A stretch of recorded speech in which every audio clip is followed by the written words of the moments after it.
बच्चों, पिछले अध्याय में हमने राजनीति विज्ञान की परिभाषा क्षेत्र परंपरागत दृष्टिकोण के अनुसार जानने का प्रयास किया था।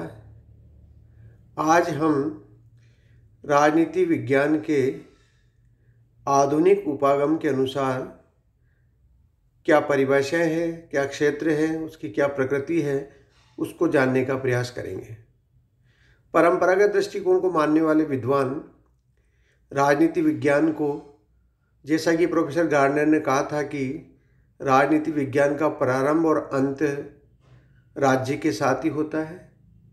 सीले और लिकॉक ने कहा था कि राजनीति विज्ञान सरकार का अध्ययन बतलाता है, और प्रोफेसर गिलक्रास्ट ने कहा था कि राजनीति विज्ञान के अंतर्गत राज्य और सरकार दोनों का अध्ययन किया जाता है।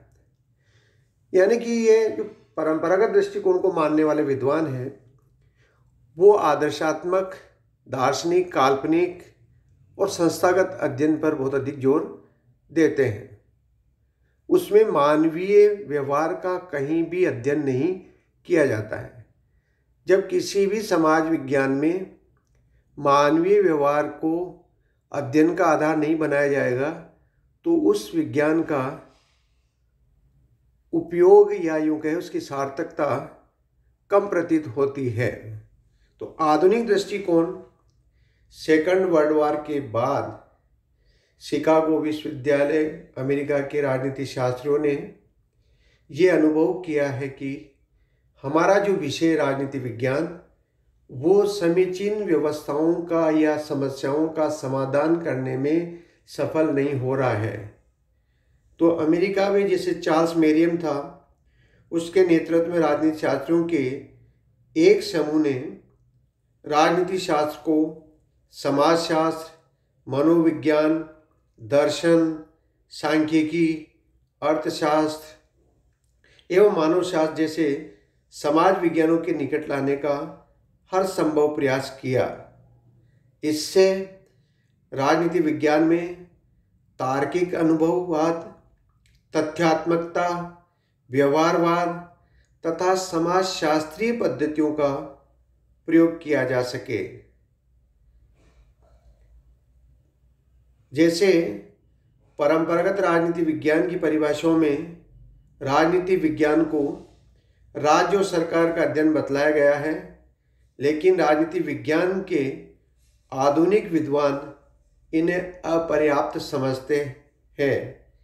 ये परिभाषाएं एक पुराने दृष्टिकोण की प्रतीक है जिसमें शासन की रचना और उसकी कार्य प्रणाली के अध्ययन पर बल दिया जाता रहा है। इससे राजनीति विज्ञान का अध्ययन औपचारिक बनकर रह गया और उन राजनीतिक शक्तियों के समुचित अध्ययन पर कोई ध्यान नहीं दिया गया जो सरकार की क्रियाओं पर अपना प्रभाव डालती है। द्वितीय विश्व युद्ध के उपरांत राजनीति विज्ञान में व्यापक परिवर्तन हुए, जिनका प्रमुख श्रेय अमेरिकन राजनीति शास्त्रियों को दिया जा सकता है। अमेरिका में राजनीति विज्ञान को नई दिशा देने की प्रेरणा दो स्रोतों के कारण संपन्न हुई। प्रथम प्रेरणा स्रोत शिकागो विश्वविद्यालय था, जिसके विद्वानों ने राजनीति विज्ञान को ज़्यादा से ज़्यादा विज्ञान सम्मत बनाने का बीड़ा उठाया।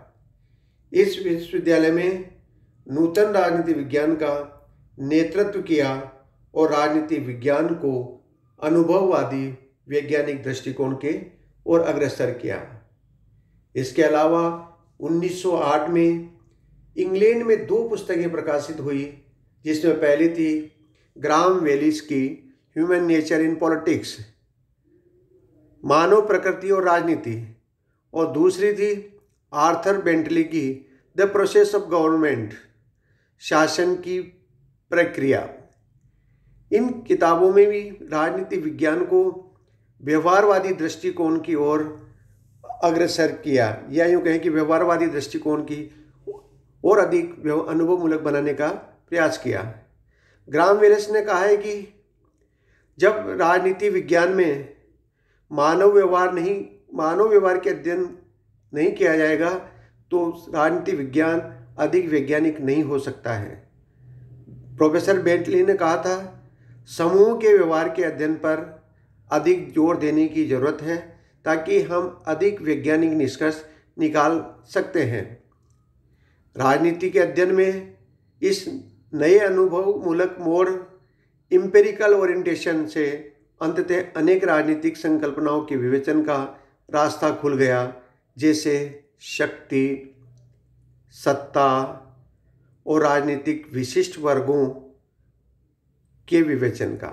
यानी कि अब राजनीति विज्ञान संस्थागत अध्ययन पर ही नहीं निर्भर रह सकता है, हमें शक्ति का अध्ययन भी राजनीति विज्ञान में करना पड़ेगा, हमें सत्ता का अध्ययन भी राजनीति विज्ञान में करना पड़ेगा, हम जो पॉलिटिकल एलिट वर्ग है जो हमारा नेतृत्व कर रहा है उसका अध्ययन भी इसमें समावित करना पड़ेगा। इसके साथ साथ जो नवीन राजनीति शास्त्र में नवीन तकनीकों पर अधिक से अधिक जोर दिया जाने लगा, उनमें हम कह सकते हैं कि आधुनिक दृष्टिकोण को मानने वाले विद्वान विभिन्न तथ्यों पर अधिक जोर देने लगे, जैसे राजनीति शास्त्र में मानवीय क्रियाओं का अध्ययन किया जाने लगा, राजनीति शास्त्र में शक्ति का अध्ययन किया जाने लगा, राजनीति शास्त्र में राजनीतिक व्यवस्था का अध्ययन किया जाने लगा और निर्णय निर्माण प्रक्रिया को भी इसमें शामिल किया जाने लगा।